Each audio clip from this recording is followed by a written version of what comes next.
sabia que 65% da população adulta pode sofrer algum episódio de lombalgia ao longo da vida?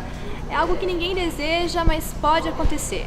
Hoje você vai conhecer a história do Danilo Dourado. Ele é lutador e treinador de MMA e há mais ou menos uns 2 meses vem enfrentando esse episódio de lombalgia. Quem cuida do Danilo hoje é o fisioterapeuta Edgar Nunes. Ele é muito conhecido porque ele é um apaixonado por esportes, foi fisioterapeuta do TUF Brasil, é também coordenador do programa de fisioterapia esportiva da Simfísio. Um prazer conversar com vocês aqui hoje. Nosso. Prazer. Muito obrigada. Obrigado. Danilo, vamos começar esse bate-papo. Queria que você falasse um pouquinho do seu histórico, da sua vida como lutador e desde quando a lombalgia bateu na sua porta. Eu treino arte marcial desde os 15 anos, tenho 31 anos, então esse é o 17º ano que eu venho treinando. Sempre competi, fui mudando de esportes nas lutas, lutei boxe, muay thai, kickboxing, jiu-jitsu e venho lutando MMA desde o ano passado como profissional. Eu nunca tive nenhuma lesão na lombar, essa foi a primeira lesão na lombar que eu tive e essa lesão aconteceu não num treino de luta, foi num treino de levantamento olímpico, que a gente usa como preparação física para o MMA. Então eu estava fazendo um exercício de levantamento olímpico e senti minhas costas. No mesmo dia, logo em seguida desse treino, eu fui fazer um treino de wrestling, que é a luta olímpica, e senti um pouco mais. Quando eu cheguei em casa já estava pior, no outro dia quando eu acordei já estava bem difícil de me movimentar, assim, fazer as flexões do meu tronco, assim. Aí a primeira parte que eu fiz, o primeiro cuidado que eu tive, eu demorei quase um mês para ir num médico. Eu fiquei pensando, não, isso vai passar, eu me automediquei, eu sei que é errado, mas eu tomei um anti-inflamatório, fiquei tranquilo. Que é algo que muita gente faz, gente faz, porque eu pensei, não sei quanto tempo vai durar. Então deu uns 15, 20 dias primeiro para ver como é que tava. Depois eu procurei o Edgar, e aí ele me aconselhou a ir num médico. Ele falou, não, primeiro de tudo você tem que ir num médico. Aí eu fui no médico, fiz uma ressonância e vi que não tinha nada de muito grave, mas que eu estava com uma dor, tive uma lesãozinha muscular e uma mínima protusão. Edgar, você como fisioterapeuta, eu acho que já não é o primeiro caso que você recebe, né? São muitas pessoas, é um problema frequente, principalmente em atleta. Para quem assiste a gente, o que seria e quais as causas da lombalgia? Normalmente a lombalgia é multifatorial, né? Ela tem diversos casos, envolvendo até aspectos psicológicos. No caso do Danilo, deu para perceber que o caso dele é muito traumático, né? Como ele já falou, ele não tem dor crônica na lombar. Foi após um treino de levantamento olímpico que ele sentiu essa lesão. Pode ter ocorrido, no caso dele, ou um erro na hora que ele foi treinar, algum erro de movimento, ou uma carga muito alta que ele pegou. Então esse é um tipo de causa de lombalgia, causa traumática. Tem as causas crônicas, que tem a ver com distúrbios posturais, movimentos repetitivos da coluna, ou em atleta de alto nível, a gente sabe que como ele tem que alcançar a maior performance sempre, ele leva o corpo a condições limítrofes, então isso desgasta. Quando eu sugeri para o Danilo fazer essa ressonância, para passar no médico para a gente ter, como já estava com essa dor aguda e não passava, vamos fazer uma ressonância para a gente investigar. E no caso dele, ele tem uma coluna extremamente saudável, ele não tem desidratação de disco, ele tem uma mínima protusão, que provavelmente muitos daqui têm e não tem dor, então eu não atribuo essa dor dele a causa, essa mínima protusão que ele tem. E hérnias, estenoses, listeses na coluna, ele não tem nada. Vocês estão juntos há mais ou menos uns 3 meses nesse processo de recuperação. Isso. Como é que está sendo isso? Assim, quais foram as fases que o Danilo teve que passar?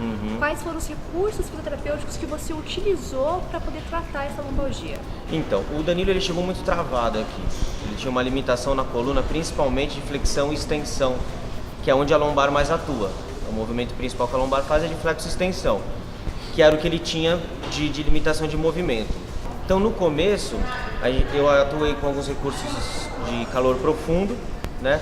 Usei ondas curtas e micro-ondas nesse começo para tentar quebrar com o calor esse espasmo muscular e algumas correntes miorrelaxantes. Passada essa etapa da eletroterapia, fui para a terapia manual, onde eu tentei reposicionar as vértebras que estavam com imobilidade ou os segmentos que estavam afetados.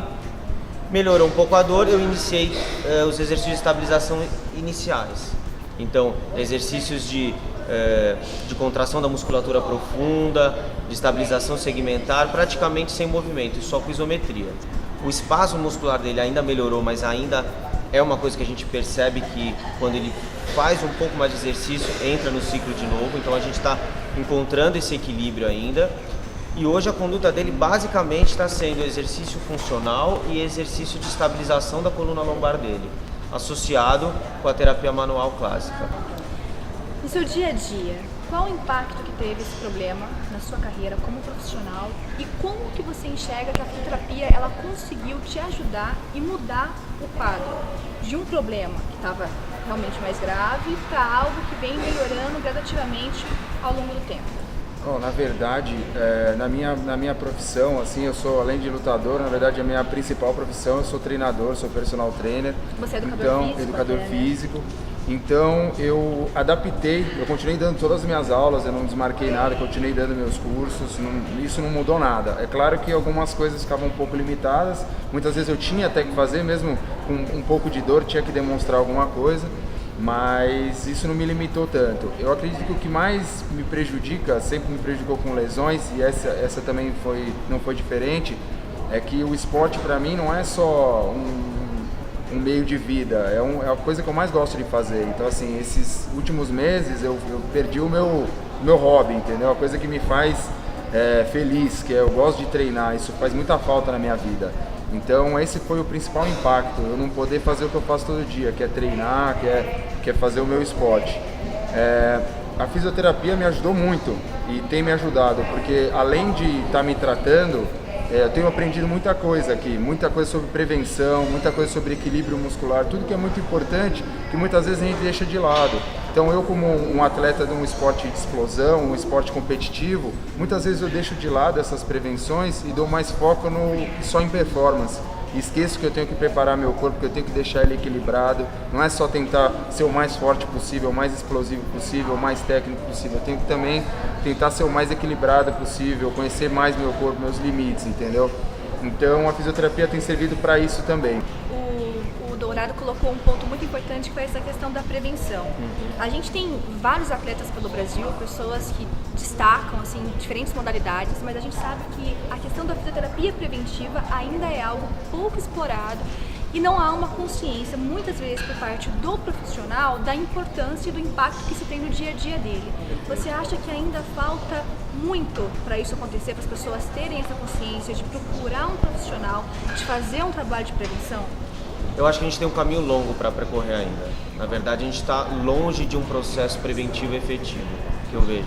A cultura brasileira não é uma cultura preventiva. A gente, não só na área da fisioterapia, a medicina em geral, é uma cultura de intervenção, né? É uma cultura de a gente procurar depois que aconteceu o problema. Muito tem evoluído, acho que a fisioterapia esportiva, os profissionais que trabalham com isso também estão com uma cabeça super aberta, mas eu acho que o problema maior não é o profissional, e sim a procura do serviço. Atleta, seja amador ou profissional, ele tem essa concepção, o atleta, mas a pessoa que pratica uma atividade física de uma forma não regular, ou aquele que é sedentário, nem na prevenção pensa. Então acho que esse é um público que ainda a gente tem que atingir e que tem um caminho longo para se percorrer ainda. Mas como você acha que isso pode mudar, Edgar? Como é que você acha que essa consciência da importância da prevenção na vida do atleta, seja amador ou não, ela pode ser cada vez mais legitimada? Eu vejo uma única resposta: informação, conhecimento. Não tem como as pessoas procurarem um serviço sem saber as vantagens e o porquê. Antes desse episódio, você já tinha procurado a fisioterapia para alguma coisa na sua vida? Sempre como machucado, assim, sempre depois de machucado, nunca como prevenção, né? E você sentiu a diferença agora desse trabalho que você está fazendo com o Edgar há mais ou menos uns 2, 3 meses? Você está sentindo uma diferença positiva? Estou sentindo bastante diferença positiva, porque até então eu só tinha feito fisioterapia em lugares que não eram tão direcionados. Então eu ia fazer uma fisioterapia e, por exemplo, eu tive uma lesão séria no ombro em 2007, ia fazer uma fisioterapia e eu percebia que eu estava fazendo exatamente o mesmo exercício que uma senhora de 90 anos, entendeu? Agora, Edgar, para a gente fechar aqui a entrevista, a gente sabe que a fisioterapia esportiva, ela tá no boom, né? Tá no auge. Muito se fala, não só pelos eventos que vão acontecer no Brasil, a gente tem a Copa, a gente tem as Olimpíadas, mas realmente tem um grande destaque. Esses 2 eventos que você falou, eu acho que vai ser um marco na fisioterapia esportiva brasileira. Eu acredito nisso, não sei se vai acontecer ou não, porque diversos profissionais vão estar envolvidos em modalidades diversas, com atletas do mundo inteiro. Então quem tiver a oportunidade de trabalhar com isso e mostrar a fisioterapia esportiva, o efeito dela, tanto na parte de performance dos atletas, como de recuperação, eu acho que vai ser fantástico para a gente. Outras iniciativas que eu acho que são importantes a gente fazer é tratar a fisioterapia esportiva cada vez com mais ciência. Ok. Queria que você deixasse pra gente agora os seus contatos, as pessoas que querem saber mais sobre isso, Claro. querem tirar alguma dúvida com você em relação a algum esporte, alguma coisa, como é que elas podem te encontrar? Claro. Quem quiser precisar de algum contato, pode entrar pelo site saudedoatleta.com. Lá é um portal super informativo, com entrevistas, com vídeos e fotos de treinamento, de reabilitação. E também pelo meu e-mail, edgarfisioesporte@gmail.com. Qualquer dúvida, se alguém quiser conhecer o nosso espaço está aberto para todos os fisioterapeutas, pacientes. A gente está com as portas abertas para vocês. Danilo, quem não te conhecia está te conhecendo agora. Acho que você já ganhou uma nova torcida, pessoas que vão aí realmente torcer para você e fundo do MMA. Legal. Como é que as pessoas podem te encontrar? Eu sei que você tem um site super bacana. Queria que você deixasse seu endereço e algum e-mail ou algum outro canal. Tá certo. O meu site é www.danilodourado.com.br. Lá tem o e-mail também, você pode fazer o contato direto e dar uma olhada lá no pouco do que eu faço, um pouco da minha vida, tá certo? Obrigado. Bacana que o Danilo tem um trabalho super legal, ele é treinador de crianças, de adolescentes, o site é bem completo, dá pra você achar muita coisa. Eu agradeço a entrevista com Imagina, vocês. o prazer foi meu. Agradeço vocês que ficaram com a gente até agora. Eu acho que a maior lição que a gente aprendeu em todas as edições do Casos Clínicos foi a questão da paciência. Lesões, para quem é esportista, para quem é atleta, elas são um fato, elas vão acontecer em algum determinado período.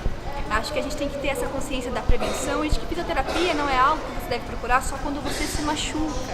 É preciso procurar antes também. Ou seja, mantenha o seu treinador e o seu fisioterapeuta em sintonia. E não esqueça de prestar atenção nos sinais do seu corpo. Aguardo você no próximo Casos Clínicos. Até lá!